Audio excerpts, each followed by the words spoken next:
Hello, I'm Mike from Custom Forest Products. We're here at Tilly Foster Farm today to do a little barn raising. This is going to be a two-stall barn for horses. And we started with a pressure-treated base and bolted it to the concrete.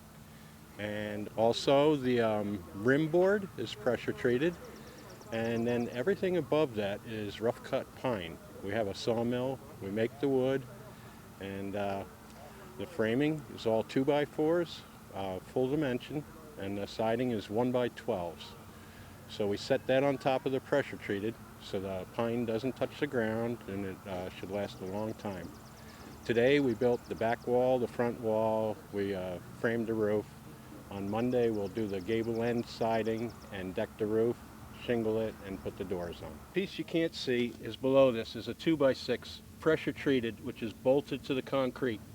This piece is also pressure treated. It's a 5/4 by 6, and this is just to keep the siding, which is pine, up off the ground so the bottom of the boards won't rot. The siding is 1x12 rough cut pine. The framing is all 2x4 rough cut pine. These nailers go in between the studs to allow us to catch the siding in 3 spots, because you don't want to run the siding that long without nails. On top of this, we're going to run 1x3 strips over every seam. The siding is going to shrink. It's pretty dry now. It's still going to shrink another 1/4, maybe a 1/2 inch. These strips, these battens, will cover that so no air or water will get through. What kind of wood is this, and what? Eastern white pine. And what is that the best for this kind of climate? This is an excellent wood to work with in this area. The next better wood is cedar, but the price difference is quadruple. Yeah. This, you put a nice cedar tint stain on it, and you tell all your friends you put cedar siding on it, and save a lot of money. And the inside is that cement based there? Yes, and that's kind of unusual. Usually on agricultural we do a dirt base, but they wanted concrete in this for cleanability. It makes it easier for them to clean out, and it also allows them to put whatever they want in here as far as animals are concerned. This is what's left at the end of the day. And if we take it back with us, we run it through the chipper. It becomes wood chips and wood fiber, which we sell. And 9 times out of 10, the customers like to have it for campfire wood. We want to shoe horses, and when we shoe the horses, we want to take the old shoes off that wore out, and we want to make sure that we take all their sole out to make sure there's nothing in there that shouldn't be in there. We'll look at all 4 feet, see if there's any thing that needs immediate attention, and then we'll begin pulling the shoes. This horse is already barefoot, so we'll begin trimming the feet.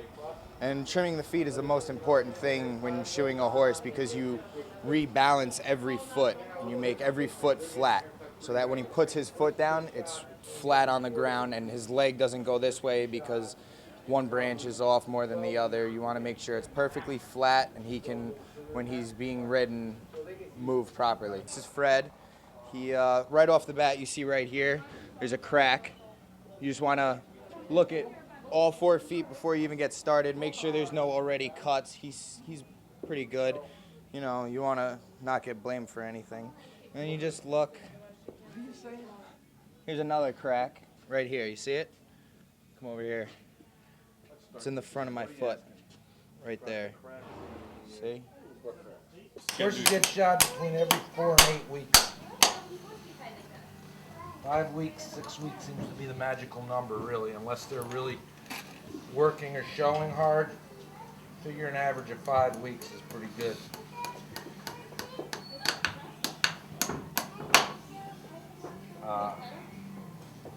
Some horses definitely need it sooner. But for your average horse, if they're not on a real rigorous show schedule, they can usually go 5 to 6 weeks. A lot of your show horses in the summertime get shot between 3 and 4 weeks. We've just fitted the shoes. People wonder why you fit the shoes hot, or why you heat horseshoes in the first place. The reason you heat the shoes is it makes it much easier to bend the iron and shape the iron. And the reason you burn the shoe on a hoof is to get a tight bond between the hoof and the shoe, and also to check your fit. And after you've done that and you've had your fit established, the next process is to nail the shoes on the hoof. The reason horses get shod is just like yourself. A horse's hoof grows like your fingernail. When the fingernail gets long, the fingernail has a lot of leverage out in front of it. When a horse's hoof gets long, it has a lot of leverage. Horses tend to get trippy and stumbly. So basically what you're doing is you're bringing their hoof back to a normal length, same as your fingernail. If you cut your fingernail too far back, the tip of your finger is sensitive. If you cut a horse's hoof too far back, the bottom of their foot gets sensitive. So you take that into consideration. And once you've done that, then you put the shoe over the hoof to protect the hoof from wear. But now that you have the shoe on the hoof continues to grow. So again, after the hoof grows, you need to take the shoe off, retrim the hoof, return it back to some normal state, and then put the shoe on again. If a horse does not have a heavy workload, or depending on his job, not all horses have to wear shoes. Horses are shod for different reasons. Horses are shod for protection, for traction, and for therapeutic reasons. The wild horses don't need to be shod because nobody's asking them to do things that aren't natural to them. And wild horses are not being pampered, fed, turned out in wonderful turnout. So they don't need the same kind of care that domesticated horses need.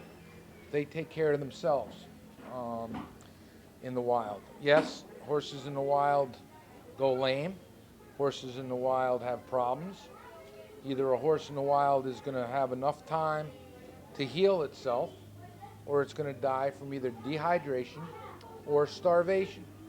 So hence, the number one question always asked is, why don't horses in the wild need shoes? Horses in the wild don't need shoes because man has not gotten involved with them and asked them to do things that are not normal to them. So that's the number one reason we put shoes on horses. Horseshoeing is centuries old, but the basic trade is the same. They have not reinvented the wheel.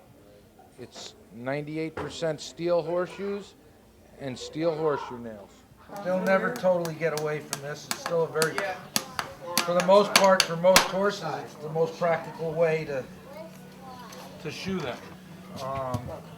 But there are situations where glue is a real good option. Those are side clips that helps keep the shoe from twisting, and just relying solely on the nails to hold the shoe, those help the shoe stop sliding back or twisting side to side. I'm going to first start out by making sure all the nails are at 90 degrees. And then I nip them right off. Take my rasp, just go right underneath them, make a groove, a little pocket for the nail to sit in. Take my clinchers, just bend the nail right over. See it right in.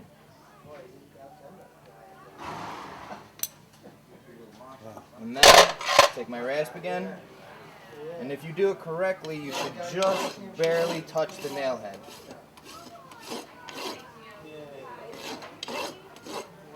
Use the straight edge of your rasp. You look for any holes, any light coming through, so you know you have a high spot. All right. And then you just make them all the same.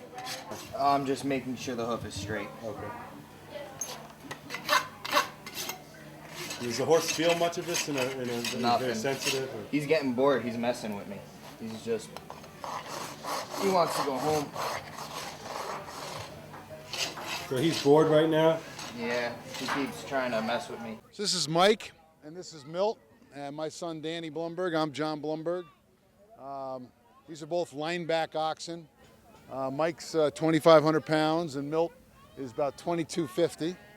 They're full brothers, and they're about 11, 12 years old. And we had no idea that they were unusual until George Whipple told us how unusual lineback cattle are. They were champion pulling oxen when we found them, you know, pulling big weights at fairs, and they were going to be slaughtered, and we bought them for 50 cents a pound. That's how we got them. And we've had them ever since for 4 or 5 years. And they're easy, and I'm not sure how much longer they're going to live, but We do demonstrations. yeah, we do demonstrations. We yoke them up and let people drive them around and so on. What does yoking them up mean? Meaning we put this yoke on their necks, and then we use it. Right here, is this the yoke? This is the yoke. Yep, it's upside down right now. This part rests on their back, and then it flips over. It sits like that on their back, and then you can hook a wagon to the ring, and you use a goad stick, they call it. This is a goad stick. It's a nice way of calling a whip, is a goad stick to kind of move them around. These oxen, they know 6 words. Six words. What are those 6 words? They know get up, which means go forward. They know whoa, which is stop. They know back, which is back, like that. They know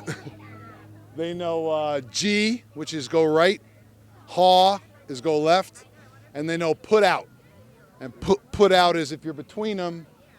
When they got the yoke, they're pretty tight together, and so you got to say put out, and they spread out, so you don't get crushed in between them. I mean, their bellies look soft, but those bellies are really pretty hard when you're between them, and so you got to keep them apart if you're going to hook a wagon up. Dangerous to bulls, I mean. No. These are they're castrated bulls, or any breed of cattle, any bull that's 5 years or older that's castrated is classified as an oxen.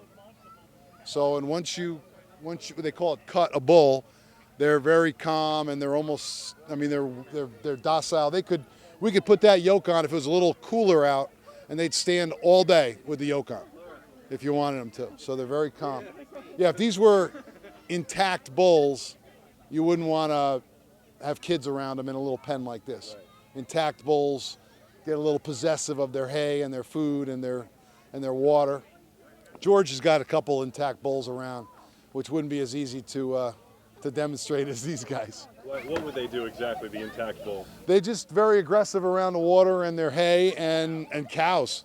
And so they'd act like a bull. I mean, they'd get a little angry with you every once in a while. What's the difference between a bull like this and a bull in Spain that's reared for bull fights? What do they do over there? Those are just younger. They're younger. They're just younger. These bulls, they're big. I mean, Mike's, the top of his butt is 6 feet tall, and that's pretty big. You'd never see an intact bull get that big because you'd slaughter them way before they got that big.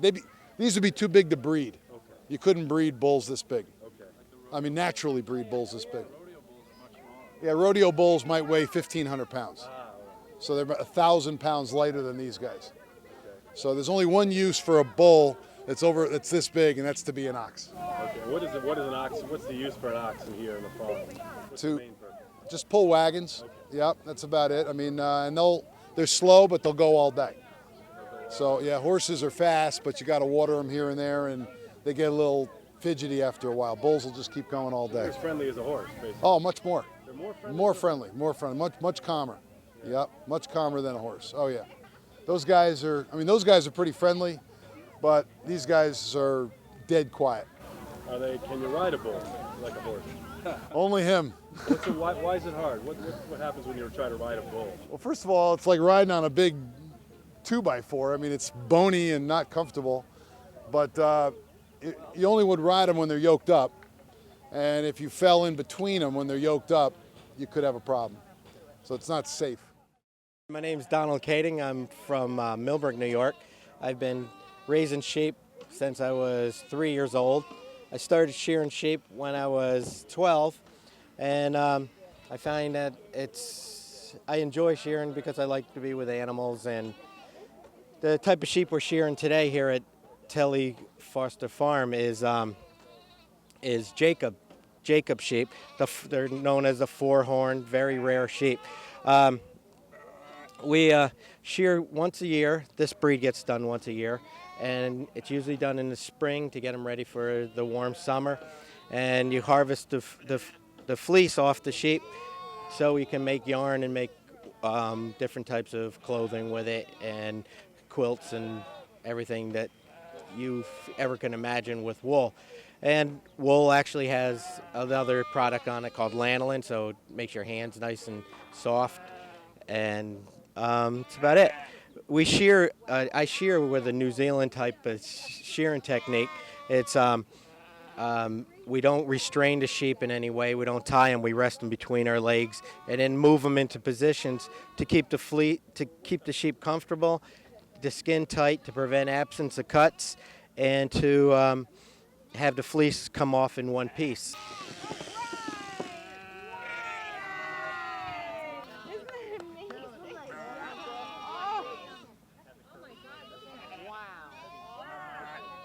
This breed here needs to get done once a year. There's different types of breeds. Long fibered wool breeds will get done twice a year.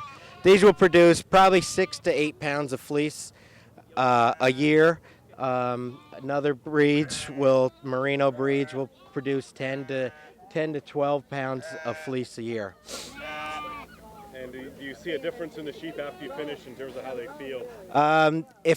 Usually they feel a lot lighter and more energetic, especially when it's heated up like today. It's in the 70s right now, and they really can feel the difference.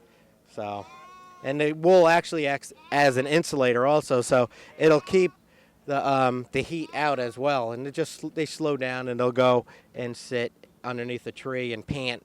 That's how they cool themselves, by panning. And when does how old is a sheep when they first need shearing? About a year old. A year old for when they first get done. Yep. A year old. So it takes a year for them to grow. Exactly. Like it takes a year to make about 4 to 5 inches of fiber. Wow, it's a long time. Yes. And they need it about every year. Every year, the same time. Yep. And how long do these sheep live? These will probably live 10 to 15 years, yeah, depending on stress. Do they know what's going on? Are they excited in a good way, or are they scared about? They don't have a clue. They're sheep. Yeah. But there's different types. I think they sense things, But if we were just coming in here to walk around, they'd be acting the same way. Yeah. So. They're very nice. You can't always tell how old they are. No, you tell their age by their teeth. Oh. Yeah. If they have 2 big teeth, that means they're 1 year old. If they have 4 big teeth, they're 2 years old. They lose their lamb teeth, and they lose their lamb teeth, and then 2 adult teeth will come up, and it happens every year until they're about 6, and then they get a full mouth.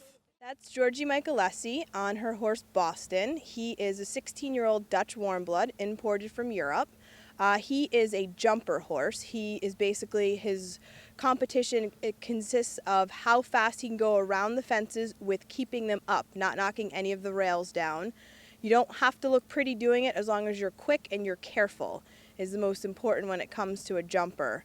There's many different disciplines. There's equitation, which is judged on the prettiness. There's hunter, which is judged on the niceness of the horse.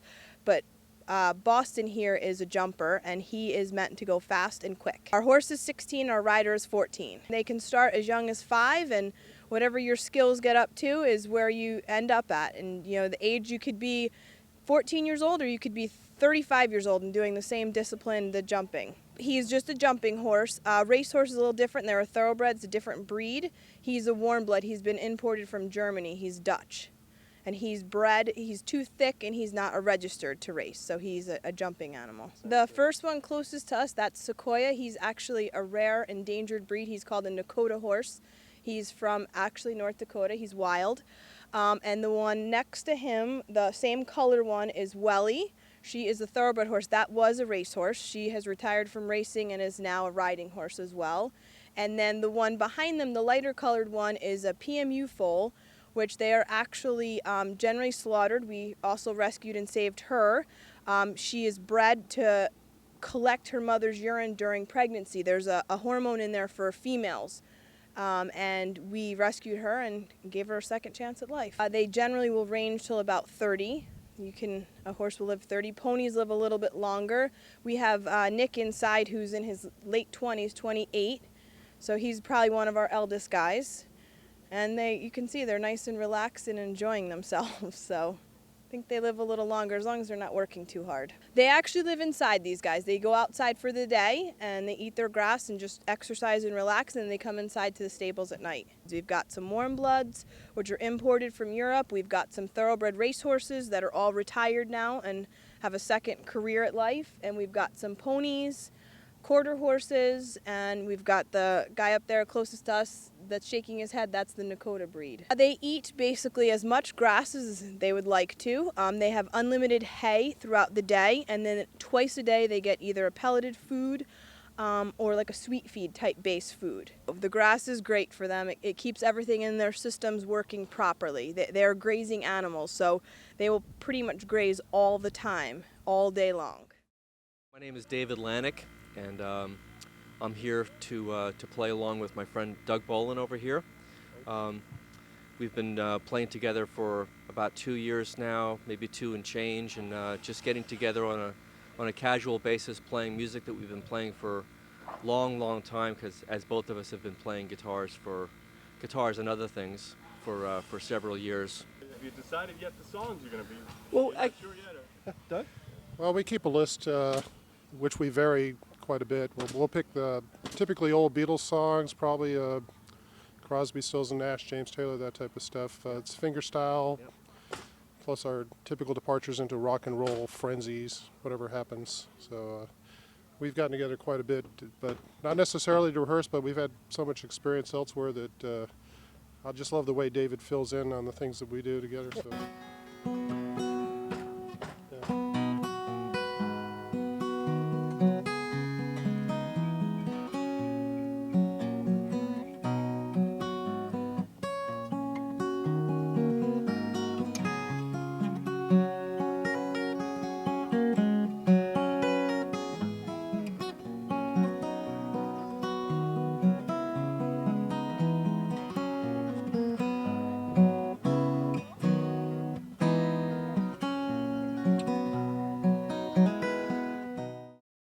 Hi, I'm Reg White. I am the owner of the Woody. It's a 1945 Chevrolet. It's on a half-ton pickup truck chassis. The body's completely wood. The wood has been pretty much restored, and so has some of the mechanicals. I got it in Connecticut. It may have been, a lot of the wood wagons were used at private schools or at hotels, places like that, to ferry people back and forth from the station. Somebody had painted it, and which helped protect the wood, but made it very difficult to clean and to put varnish on, but it helped protect a lot of the wood. There are Woodies that have been used in various movies, and but this being a Chevy and on a truck chassis, they're fairly uncommon. You'll find Ford Woodies are a lot more common than General Motors Woodies. What's your name? Hi, Gary Kraft. I'm one of the volunteers here. We have about a 10-minute ride, folks. Right, but we were nice. And for safety, we'll ask everybody to stay seated. And if you have real small children, maybe keep an eye on them. All right? Gets a little bumpy, a couple little spots, but most of the way it's pretty safe and comfortable for you. All right? Thank you.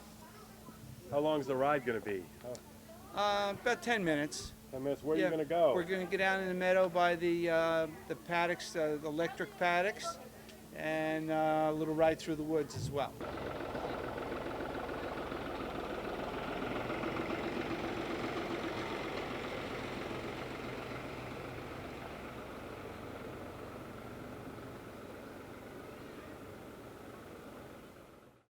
Spinning actually dates back with wheels to around the 1800 point of time, when they were, the basic wheel was coming from a drop spindle. It evolved to a walking wheel, which we don't have any here today, and then they developed the mother of all and the bobbins on that could be run with treadles or pedals, and that sped things up a lot. That made things a lot faster, and then of course they improved so much that you got the spinning jennies, which were 10 bobbins going simultaneously, and that did everything in, and there were no more spinning wheels for a long time. Spinning wheels actually started being made with chair makers. If they didn't have chair business, they made spinning wheels. So that's how spinning wheels evolved. And there are, if you go to museums, you can see wonderful, wonderful different wheels. Some wheel makers made maybe 10, or they made just for their wives or their mothers. And so you'll find wheels that were signed, you'll find wheels that were one-off, or you'll find wheels that were made by somebody who said, nuts to the chairs, let's just make wheels. So you'll find frequent ones then. And they were taken across the country too. The sad part was that during the Depression, when people were selling off farms, what happened is that people would buy up wheels, toss them in the back of their trucks, and they wouldn't keep the pieces together. So you might find a cobbled together wheel if you look in a rummage shop or even an antique store where the legs won't match the mother of all, which is the upright that's holding the bobbin. The wheel may be different. You'll find different carvings on them because they weren't worried about keeping the one wheel intact. Queen Victoria had spinning wheels in her parlor.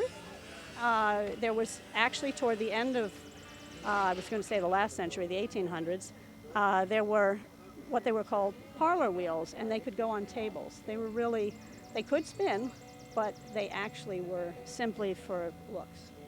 You could spin on them, but some of them have ivory finials on them. They're just beautiful. They're made of very beautiful black wood, something like that, that's rare. These are called flyers here. What Valerie has is a flyer. They all have flyers, but it's easier to see that one. That's what's spinning around and actually twisting as she spins from the outside. It twists it and wraps it around the bobbin.